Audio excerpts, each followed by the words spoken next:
ఈనాడు మీ ప్రాంతంలో ఎమ్మెల్యేగా గెలిపించిండంటే నల్లగొండ ప్రజలు ఎంత చైతన్యవంతులో మీరు ఒక్కసారి ఆలోచన చేయండి. తెలంగాణ ప్రజలకు నేను చెప్పదలుచుకున్నా, నల్లగొండ గడ్డ చైతన్యానికి మారుపేరు. ఈ ప్రాంతం సర్దార్ సర్వాయి పాపన్న గౌడు ఏలిన ప్రాంతం. ఈ ప్రాంతం దొడ్డి కొమరయ్య పోరాటం చేసిన ప్రాంతం. ఈ ప్రాంతం చాకలి ఐలమ్మ స్ఫూర్తి తీసుకున్న ప్రాంతం. ఈ ప్రాంతం రావి నారాయణ రెడ్డి, ఆరుట్ల కమలాదేవి, ఆరుట్ల రామచంద్రారెడ్డి, బిఎన్ రెడ్డిలు ధర్మ భిక్షములు ఈ గడ్డ మీద నుంచి కొట్లాడిన ప్రాంతం. ఈ ప్రాంతం కొండా లక్ష్మణ్ బాపూజీ ఆనాడు తొలి తెలంగాణ ఉద్యమంలో మంత్రి పదవిని కాగితం ఇసిరేసి తెలంగాణ రాష్ట్రం వచ్చే వరకు పదవి తీసుకోనని త్యాగాలకు మారుపేరైన కొండా లక్ష్మణ్ బాపూజీ ప్రాతినిధ్యం వహించిన భువనగిరి ప్రాంతం ఈ నల్గొండ ప్రాంతం. మళ్ళీ తెలంగాణ ఉద్యమంలో తెలంగాణ కోసం రాజీనామా చేసి మళ్ళీ తెలంగాణ రాష్ట్రంలోనే మంత్రి పదవి చేపట్టిన కోమటిరెడ్డి వెంకటరెడ్డి ప్రాతినిధ్యం వహిస్తున్న ప్రాంతం.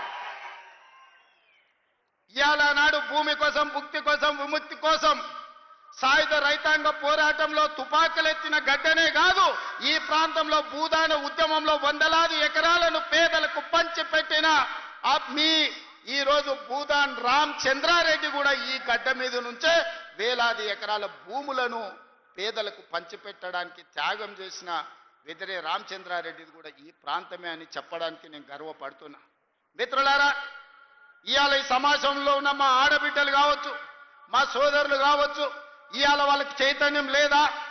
వాళ్ళకి ఏం కావాలనో ఏం సాధించుకోవాలనో వాళ్ళకి తెలియదా? ఎవడో ఎక్కడి నుంచో వచ్చి ఇక్కడ రెచ్చగొడితే ఇక్కడ ఉండే రైతులను, ఇక్కడ ఉండే పేదలను తప్పు దారి పట్టించి ఈ ప్రభుత్వం మీద బురద జల్లే ప్రయత్నం చేస్తే తిప్పికొట్టే శక్తి నల్గొండ జిల్లా రైతాంగానికి లేదా అని నేను అడుగుతున్నా. మిత్రులారా, నాడు నిజాం నవాబులనే దిగంతాలకు తరిమి కొట్టిన గడ్డ సాయుధ రైతాంగ పోరాటంలో నేలకు ఒరిగినా గాని తుపాకీని వదలకుండా పోరాటం చేసిన గడ్డ ఈ రోజు మనం స్వేచ్ఛను అనుభవిస్తున్నామంటే, ఈ రోజు ప్రజాస్వామిక రాష్ట్రంలో మనం ఈ రోజు మనుగడ సాధించినామంటే నల్గొండ ప్రాంతంలో జరిగిన సాయుధ రైతాంగ పోరాటమే ఈ రోజు మనకి స్వేచ్ఛనిచ్చింది. ఆనాటి సాయుధ రైతాంగ పోరాటాన్ని నిర్మించిన నల్గొండ జిల్లా ఈ రోజు చైతన్యం కోల్పోయింది అనుకుంటున్నారా? లేకపోతే నల్గొండ జిల్లాకు కావాల్సిన ప్రాజెక్టులను సాధించుకోలేరు అనుకుంటున్నారా గత పాలకులు అని చెప్పి నేను సందర్భంగా అడగదలుచుకున్నా. మిత్రులారా, 10 సంవత్సరాలు 20 లక్షల కోట్లు వాళ్ళ దగ్గరకు వచ్చినాయి. 20 లక్షల కోట్ల రూపాయలు వాళ్ళ జేబుల్లో ఉంటే 2000 కోట్లతోని ఎస్ఎల్బీసీని ఎందుకు పూర్తి చేయలేదో అడగండి. ఇవాళ ఈ ప్రాంతంలో ఉన్న సాగునీటి ప్రాజెక్టులు ధర్మారెడ్డి కాలువ కావచ్చు, పిల్లాయపల్లి కాలువ కావచ్చు, లేకపోతే